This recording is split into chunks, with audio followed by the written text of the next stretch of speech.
WEF representing Palace, so let's tell you about Palace. Rolling straight to the ceiling, crowns and crystals, top like journeys, dishing out malice. Hold up, South London's grandest, far from bandits. Anything earned for a goal of elevation, just passing the team over here might finish out. Bright future, we can't vanish. SE25 any day, that's sellers. Rev up the engines, no more reverse reactions. Fan cams, bands on stream. Share up the team, support the dream team when eagles fly, make noise and scheme. Dare to dream or dream to dare, taking a step to become supreme.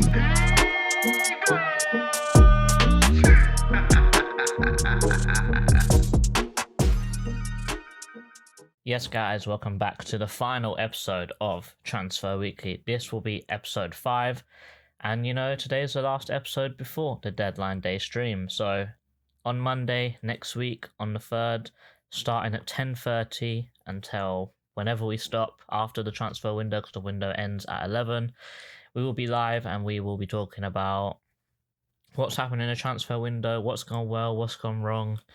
You know, everything needs to be spoken about, really. Please remember to go and watch our short form content, as we will try and be posting on that a little bit more often than we are on Transfer Weeklies. You know, try and keep you guys updated. But to be fair, hasn't been much news, so there hasn't been any of them really being released. First off, I'd really like to say that it's just such a Crystal Palace thing to go into this transfer window thinking that we're nearly there. You know, we need only a few more players, you know, 1 or 2 more players, and then we'll have a very good squad. But from the start and the end of the transfer window, we've come out with 3 more injuries. Chadi Riyad done his ACL again.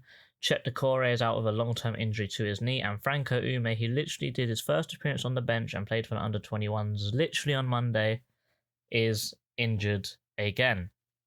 But that's not it. The kicker is that Chelsea also recalled Trevor Chalobah, one of our starting centre-backs, which makes it even more fun. So Crystal Palace going into this window saying we need more players, and we're already 4 players down. Don't get me wrong, we did sign Romain Esse, who's an unbelievable player. You know, he had a very good debut, and I think we're all very happy for him that he scored. And, you know, I feel like with a sign like that, we need to back it up with something else. But with what's happened as well, we need a little bit more than something else. However, with what's happened, it does make the stakes a lot higher that we do need to get a few more players. The most notable rumour, if not the only rumour that has really come out in the last few days, is that Crystal Palace have upped their bid from £12.5 million to £14.5 million for El Hadji Malik Diouf. But this is another one where I am really questioning what we are doing, because at the start of the window, they said that they wanted 15, and we bidded 12.5 20 days ago, and we've now gone back in with 14.5. There's 2 things wrong here. One, we haven't even gone in there with what they have actually asked for. And 2, why has it taken us 20 days to increase our bid by £2 million? But guess what? Chelsea, Liverpool, Brighton are all interested in Diouf now. And you know what that means? The price is going to go up because those teams are being mentioned. And you know what? I bet you even if we go in there and we offer £15 million, guess what? Slavia Prague are probably going to sit there and go, you know what? They've been taking the mix so much. And also with these clubs in there, he's worth 20 now. And guess what? That doesn't surprise me if they do it. It really doesn't. Also, if we're going in there and we're trying to entice this player who's young, who's very wanted right now by a lot of teams all around the world, you really think that that's showing ambition? Like penny pinching our way to try and purchase him? He's not going to be excited by that. He's going to want to, you know, like transfer to someone that said, no, look, you are part of our team. We're going to pay exactly what they want for you, what you're valued at. But no, we're trying to penny pinch our way towards him. And like that's no way to show ambition. That's no way to entice a player like him. That's no way to entice any player. Why did we do exactly what we should have done with this guy with Nketiah? I'm not saying Nketiah is a bad buy, or not yet, but why are we not moving the same way as we did on deadline day, before deadline day? You know, we've vexed Glasner before. He said, I never want to come out of a transfer window with all of our signings been done on deadline day because it takes too long to get them integrated. And guess what? We're doing the exact same thing now. By the time this video comes out, I'm sure there's only going to be, 5-6 days left of the whole window. So that means that all the players are going to have to be within this country to even buy them or even think about purchasing them. You know, to get the medical done, the contract done, the signings done, everything before deadline day. Are we wasting all this time with a great manager because of how we're penny pinching and moving around? It really is just embarrassing from us as a club. It really is. Please just pay the money for Diouf. He's an outstanding left back. Pay the money for Archie Brown. He's an outstanding left back. Either one, it doesn't matter. We just need that one position. But because of our injuries to Riyadh again now and Chalobah going, we do need a centre-back as well. First up, we've got Dan talking about Ben Chilwell. Hello everyone, I hope you're enjoying Transfer Weekly. For my slot, just going to have a quick talk about Ben Chilwell, who we've been linked to in lieu of Diouf potentially being too expensive for us. Now with Ben Chilwell, I don't think the issue is his ability. I think he's a good, technically a very good player. And also in terms of his actual positioning, very much suits that left-sided wing-back role. Will hold the width, will bomb forward, and also can defend. No issues there at all.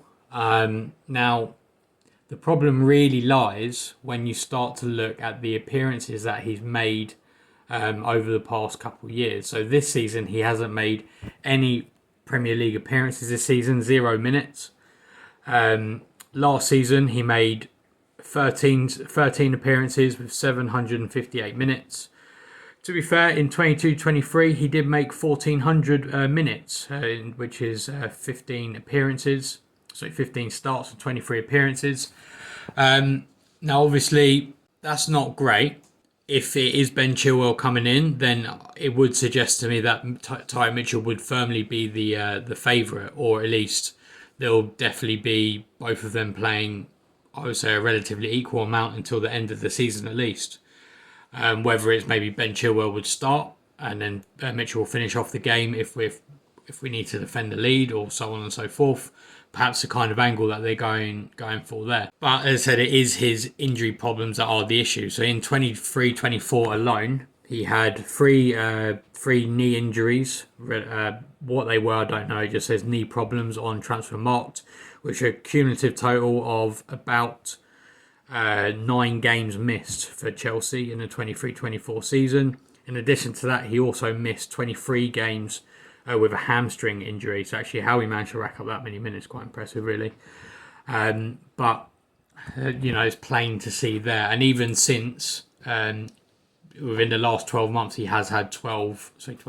Last 12 months, he's had 3 injuries, which has kept him out for quite a few games. Now, when you couple that with the amount of wages that he's reported to be on, obviously take whatever you see on the internet as a massive pinch of salt. But the sources have got around about £200,000 a week, which is obviously a lot of money and is nearly double, I think, what our top earner is. If it's a loan deal, then perhaps we would only pay part of it, so that could make sense in that regard. But yeah, I don't know. It's a weird one. I guess I can see where we can reduce the impact of his injury problems with the fact that he probably wouldn't be starting every game, and Tyron Mitchell would be taking a lot of the burden. I think ultimately Mitchell just needs some sort of competition or someone just to play there so they can rotate.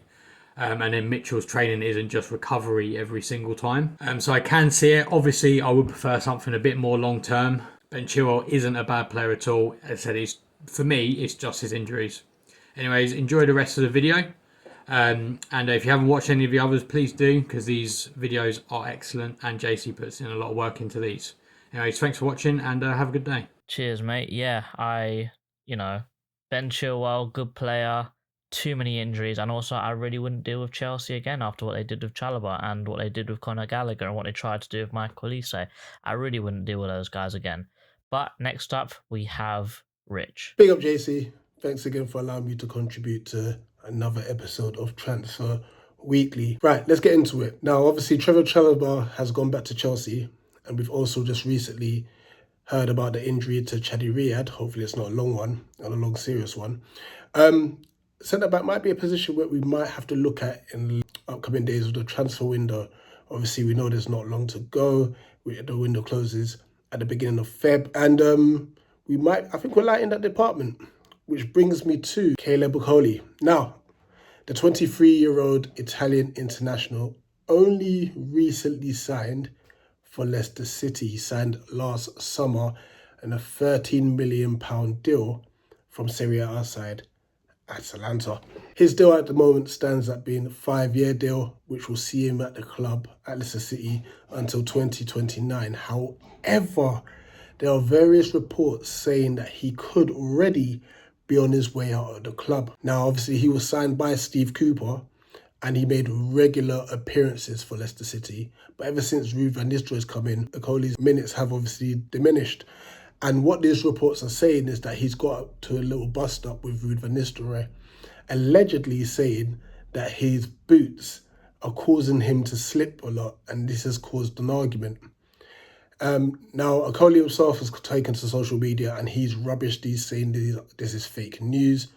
But his agent now is fueling this a bit further, and he has spoken out, linking him with a possible move to Serie A side Cagliari, because obviously he feels that he's being underused by Van Nistelrooy, especially after being a regular feature for Steve Cooper. So obviously under Cooper, he had featured 13 times in the Prem. He played 800 minutes or so, with 3 Carabao Cup appearances, playing 251 minutes.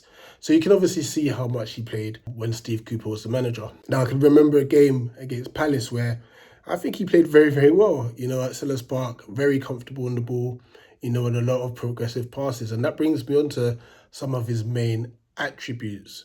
So, Okoli, for me personally, very comfortable 1v1 defending. Kind of deploys, and I'm not comparing him to him, but like a Van Dijk sort of approach where he will just drop off a bit and allow the attacker to, obviously run towards him, and then he'll obviously time his tackle when he best sees fit to make the challenge. He's happy to put his body on the line as well. Many a time there's a shot coming and he's the one blocking it. I think he even cleared one off the line in his time on loan at Frosinone. So he has been very proactive when it comes to defending in his box. But what his main attributes obviously is with the ball. Now he's very, very, very progressive in possession. So when he does get the ball, he will either look to play a very, very fast ball forward through the lines, or he would actually carry the ball forward himself. There's been times where he's made a pass and he's continued his run and found himself inside the box. For a centre-back, it's risky, but it's also very brave, and it also is an extra willing runner, He's very, very good in set-piece situations, especially in the attacking phase. And I think he'll be very disappointed that he hasn't got more goals, because he seems to find his way on the end of crosses in the box, especially in the attacking phase. He has got a bit of recovery pace as well, which is obviously a great trait to have. Granted, when you look at our team, I think Richards, Gay and Lacroix have got pace. Recovery pace in itself, in Richards' case, may be a debatable feature, but obviously regarding Mark and Max, that they're very quick to get back into position. But Okoli definitely can do that. And like I said, in that game at Selhurst Park, he held his own against Mateta. Granted, obviously, Mateta had just come back from the Olympics, but he did a very, very good job in keeping him quiet. So this is all going to go down to the why do we need another centre-back? And if we do, could we potentially see if we can nick this one on loan? Could we even sign him? I don't expect us to do any business with a centre-back, but obviously with the injuries and also our debatable relationship with Leicester, Hudson Edouard, maybe or maybe not, we can throw our names in the hat and obviously take the Caleb Okoli to Selhurst Park maybe until the end of the season. But yeah, let me know your thoughts about Caleb Okoli and whether or not we actually need a centre-back as the transfer window approaches its end. Unfortunately, I do think those rumours did eventually come out to be fake news, but, it's still a very good player that, we could think about getting, maybe if they get relegated, maybe if they stay up and, he's not getting much game time, maybe we could bring him in then. But, very good player. I just don't think that a player like that will happen within this transfer window. Finally, from me, I wish I could talk about players like Christian Mosquera. I've spoken about him in Transfer Weeklies before. Dan has done threads on this guy. He is outstanding. He's the next big thing. In my opinion, he was the guy that we should have got in to replace Mark Gay, or even get him in now to replace Trevor Chalobah. But I don't think we've got that kind of money sitting around right now. And also with the teams that are involved in trying to sign him, I don't think that, there's any way that we'll be able to get a deal as big as that done within the time frame that's available.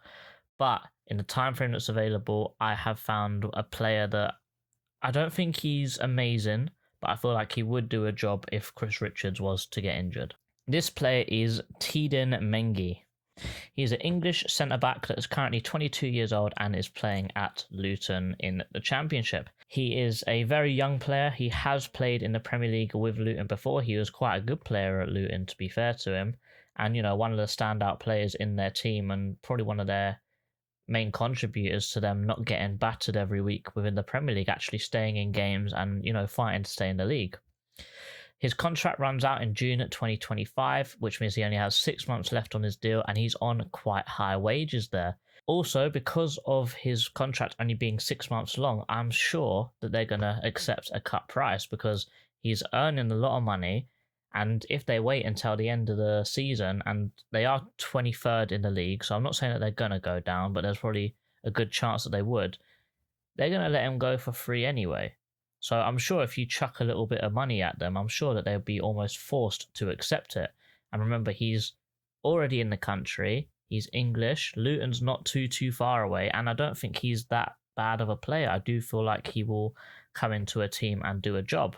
But let's go into it a little bit more detail. Obviously, not as much detail as we normally would because finding this player was a little bit difficult and it is a little bit of a rush. Like I said, from what I remembered, he was a very standout player. They did play a three at the back and he was that right-sided centre-back of the three. He's right-footed, he's tall, he's strong, and he's pretty quick with his feet as well. He played alongside Osho and Tom Lockyer as well. So, he had a pretty good back three that he was within. Osho and Lockyer were both very good centre-backs as well. Also, they didn't actually concede too many goals. And to be fair, I feel like if you put Mengi in a team with Lacroix and Mark, who are much better centre-backs than the centre-backs he has played with before, I'm sure his performances will elevate as well. He has been playing this season, but I do feel like his head's gone a little bit because I thought he wanted a Prem move the second that they got relegated again. So I wouldn't base too much of their failure on him specifically. But I do feel like he's more than good enough to step in for Chris Richards when Chris Richards eventually gets injured because he is built like a quaver. I've said that before. The only issue with Mengi that I can really see if you look into the stats is his passing really isn't too clever, and that's about it really. Can't pass too well. His forward passing is basically non-existent. But he's very, very good at interceptions and tackles. He's got 1.78 interceptions per 90 and 1.58 tackles per 90 as well. That puts him in the top 4% of all centre-backs for interceptions. This is so high for a player that is only 22 years old. He's also pretty comfortable on the ball. He's got a good amount of dribbles behind him, so he's able to pick up the ball and drive forwards and be confident on the ball. And this is really what is needed because as either side of our centre-backs, Chris Richards doesn't really go up as much as Nathaniel Klein used to do at the end of last season. But he is very comfortable with going forwards. He's able to dribble forwards with the ball and he's able to link up play with the right back and the right winger. And to be fair, if he can do this a lot better than Chris Richards can do it, because we know he's done it. He's done it with Ogbene and Adebayo. I'm not saying that, Ismail Assar and Munoz are like landslides better than those guys, but if you've got better players around you, you're just gonna improve your level automatically because of that reason. So if he can move and push up and be a little bit more lethal up front for us, I do feel like that's going to be nothing but a win in my book. Big, however, he does have hamstring issues. Every single injury he's ever gotten in his career has been a hamstring issue, but every single injury he's had in his whole career has happened while he was at Manchester United. The second he left Manchester United, he hasn't been injured, not even once, for Luton within 2 years, which is very good. Maybe he got over that little bit of growth spurt that he had while he was coming through the Man United academy, and then at 20 years old, he was ready, went to Luton, played in the Premier League for a season, played half of a season at the Championship now, it still hasn't got injured. Maybe he's gotten over those injuries, maybe he's good to go. But in that time at Man United, he has missed 62 games in 3 seasons, which basically means out of 3 seasons, he's played 1 and been injured for the whole other 2. But all in all, I think he's a good player. I think he can back up Chris Richards. He was in quite a bad team at Luton. They never really got smashed. And I feel like he would do a job. I really do. I think about £5 million, I would say, that you could throw their way and they'd have to accept it. I'd maybe go up to 6 or 7. But if we're adding that kind of money, why don't we just add that kind of money onto us trying to buy Diouf?